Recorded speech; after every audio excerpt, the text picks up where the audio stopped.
Now I invite Dr. Nirmala Mani Adhikari, last but not the least, a very senior media educationist and associate professor in the Department of Languages and Mass Communication in School of Arts, Kathmandu University, Nepal. Welcome, Dr.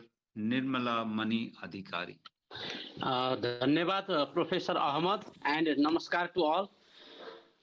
First of all, I congratulate the organizers for successfully organizing this conference on media education and national education policy, a transdisciplinary global perspective.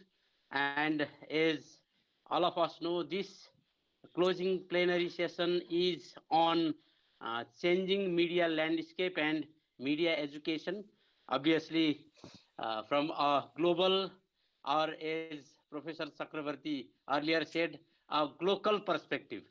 So, three things have come together: changing media landscape, media education, and global or local perspective. So, when we try to understand the changing media landscape, certain things have changed significantly. So the access to media, who can use it, with what role it has changed a lot. Now, virtually anybody who has access to this digital platform can communicate, as compared to earlier mass communication forms where very few people would control the flow of information. So here, virtually everybody can communicate, and sometimes the impact generated by a person who is not known to others, like even through fake handle, may create large impact than so-called mainstream media. So there have been challenges as well. There has been opportunities as well. So all these things, they come up with significantly three or four dimensions. One thing is the skill side. When we teach in the universities, then our one of our primary goals is to equip our students with the required skills, so that they could join the media industry later on. So another concern for communication education or media education or journalism education was for the policy makers or regulators to understand the media, to understand how it works, and to understand how the content is produced, and how to regulate that. That was the concern. But now media has become concern of virtually all. This is for the first time in human history, that virtually all people should know media, because everybody is engaged in it. In a way, people are living in two worlds simultaneously. One, the let us say real world, and the virtual world, not necessarily identified as one. Many people, they have identity of the same person in real world and the virtual world, but there are so many other people who have split identities, or sometimes even contradictory identities, or anonymous identity in the digital platform. So very good things also come, or the platform has been used for, let us say, terrorism, hatred, yeah, even inciting communal violence. So all these things. So when we are trying to understand this changing media landscape, two contradictory processes are going on. On the one hand, people are interconnected. The notion of global village is actually being realized, being practiced in the digital platform, people from across the world, they are coming together. Yeah, there is connectedness. So is let us say the economy, the transportation system. Yeah, so many other transnational and international mechanisms and so on. But with the rise of this identity politics, with rise of this, let us say, civilizational conflict, with the advent of the technology, and technology being misused for terrorism and so on. So it has created new areas of challenge for us. So the media educators, they are not only giving required skill to the students, but they have to acquaint the students with the changing dynamics of the local, let us say, regional, national, and international society. So our education in general and media education certainly need to balance between all these, the connecting thing and the diverging attitude, the skill and the analytical let us say requirement to understand this world. So the requirement of media literacy has become much more important as compared to earlier times. So media literacy was important for media professionals and, let us say, the policy makers, and very few people. But since media has come so close to us, it has become part and parcel of everyday life of virtually everybody. So knowing about the media, how to use it, and uh, how to rescue people who are misusing this has become very crucial, because so many of our children, uh, they have been using media, and by let us say improper use, improper consumption of media contents. Yet they have faced a lot of problems, be it anxiety, be it depression, be it let us say being engaged in hatred communication, and so on, or the dimension where we have to cope with pornographic contents, how to regulate them, how to teach our children. Yeah, that not all information coming through media are actually useful for them. So not only disinformation, but in a way, infodemic also has become a crucial problem for the current society. The contemporary society is yet to see so many other avenues of this technology, and not only this, the society, how society and media are engaged, how various elements in the society are using or misusing the media, and how we can let us say empower people to understand the real use of media, and how to, let us say, uh, refrain from misuse of media. And people are facing various scams. Yeah, they are being targeted.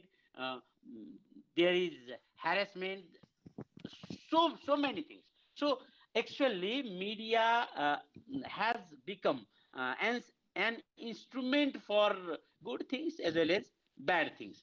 And and not only the technology, but as I indicated earlier, due to these identity politics and so many things and all these classes, it has become too ideological. So to be in the media is to understand various ideologies, various motives, and not to be misused by various conflict of interests. So there are so many issues, but I think the issue I talked little bit was untossed by previous speakers. And there are so many things. One more thing I would like to toss, and then I will conclude. If we see countries like India, like Nepal, like China, then a distinct trend is there. Here, the majority is trying to reconnect themselves to the glorious uh, past. Yeah, it may be glorious in fact, or it may be assumed. But people of such countries think that they had a very glorious past, and there is need for going back to the root. And due to this trend, a lot uh, has been witnessed in the field of, let us say, politics, in the field of economics, in the field of education, and so on. So the challenge in front of media is whether they can address people's expectation, whether they can be a vehicle for people's aspiration to connect to the past and to reinvent that glory in the contemporary society. So this comes with various conflicts as well in the society. All of us know people of different opinion are there, people of different ideology are there. It is not necessary that all the people in the society think the glorious past in fact existed, or it was really glorious, or not. So due to all these, the diversity of opinion uh, is coming in the newer ways. So our concern in the classroom is not only to equip our students with skills, but all these areas, these burning issues. Yeah, so making them capable enough to understand them, to analyze them, to critically examine them, and let us say what is our expectation. Our expectation is they would reach to a pertinent conclusion, and they would uh, give coverage to things very ethically, but not enticing, let us say, violence, hatred, all these things in the society through their media wherein they are working. But how it actually translates into practice is yet to be seen. So media has opportunity. It has let us say challenges. But one good thing is the changing dimension of contemporary society, that is being multicultural, uh, being multiracial, multidisciplinary insights, all these things. The discipline of communication has been a broad, let us say, temple or broad field, which has been incorporating insights from various disciplines. And this very nature of communication studies or media studies, or let us say mass communication, will certainly help to cope with the changing dimensions in the contemporary society. With this, I conclude my speech here. Again, thank you. Thank you, Dr. Adhikari. It was really highly interesting, and your style of talking, your style of presentation has really impressed me. I am tempted to meet you in your department sometime in your university. In fact, I stay in Bihar, which is a natural neighbor of Nepal. Yeah, yeah, you are Air, welcome. air we breathe comes from Himalaya through Nepal. Water we use comes through all the river from Himalaya through Nepal to Bihar. So we are naturally dependent on you because everything, the life comes through you. And I'm really impressed with your style of talk. I have a small couplet for you. Shola sa lapak jaye hai, awaaz to dekho. You know, what a marvelous way of talking. Really, it was interesting. You kept us spellbound. And thank you very much. Iftikhar sir, Now, may I request Dr. Nirmali Mani Adhikari, Associate Professor, Department of Languages and Mass Communication, School of Arts, Kathmandu University, Nepal, to give his media educator's perspective on media education in 2020. Namaskar to all once again. It has been my privilege to interact, communicate with scholars from across India. But very interestingly, this was the very first time to address a program organized by any university in Arunachal Pradesh. So this is very special thing I would like to mention. Otherwise, I have traveled India extensively. Maybe I have personally visited more than 60 universities to conduct workshops, to deliver lectures, to participate in conferences, and many universities, they have included the Sadharanikaran model of communication constructed and developed by myself into their curricula. So today also I saw so many professors, so many scholars whom I know since long time, but I also had opportunity to listen to new scholars, so that is very insightful. So being a theorist, my concern, still we have 50 plus participants here. My concern is let us work something in the field of theory as well. As all of us know, the highest achievement in any discipline of knowledge is considered a theory. So it is the area where non-Western countries, including India, including my country Nepal, they have not done very well in the recent past. In earlier times, we have so many things, yeah, philosophical schools and so many things. But in the modern discipline of knowledge, we are exposed to theories and insights from the Western scholars, virtually everything. But things are changing. In case of communication discipline, the recent Encyclopedia of Communication Theory, it included Sadharanikaran model of communication as well. From Nepal, from India, from other, and conferences like this, they will certainly encourage people for this. So once again, I congratulate the organizers for organizing such a successful event and connecting people from across the world. Thank you. Yes भिडियोलाई like comment र share गर्न नबिर्सिनुहोला। फेरि फेरि यस्तै रोचक भिडियोहरू हेर्नका लागि yes च्यानललाई subscribe गरेर घन्टी बजाइदिनुहोला।